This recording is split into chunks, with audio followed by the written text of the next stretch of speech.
Okurigera hamunyishengerokazi ahabwa Mbarara district Margaret rw'ebyambo enyuma hwenjira yihungano rubare bikatera emisiri y'abantu omu bicweka bimwe omu district ya Mbarara kandi nangwa n'amajuga abantu agamwe gatwarwa ihunga konka byo kuryebi byeija hawa hubwire eki nikimanyisa ki ngo government nechererwa konka te kuburirayo eco nico kwenda ngo kizo mu mitwe y'abantu abantu bamwe bakabari abamugarutse abamu bunenero abamwe bwengura abamunsika almost all over konka bwahiko bwire government yasya eki yaraganize obuhwezi ubu bwaba burumo obuhunga hamwe na n'ebihimba ofiisi ya prime minister yagarukamu okuhandikwa kwitu yatwohereza kiro emitwaro 3 z'obuhunga n'omutwaro gumwe n'ekicweka gw'ebihimba kubigabira Abateirwe ekigwererezi nkarisite kuzikozerwe sima bebembezi bihita bahiguru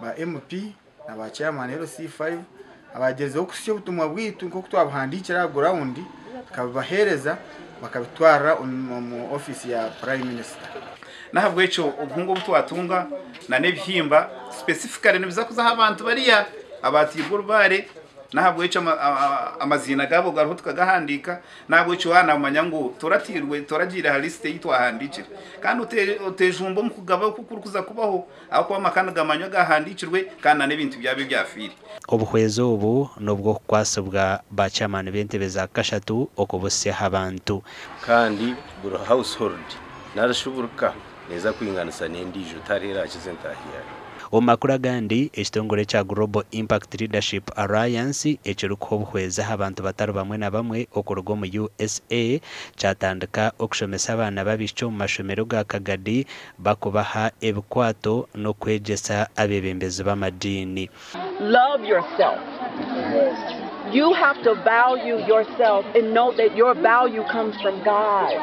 It doesn't come from a man, a boy. It doesn't come from anyone telling you something. You have to tell yourself. Ebi bibira hari St. Margaret Mary Muhororo Girls SS omuritauna kanso ya Muhororo.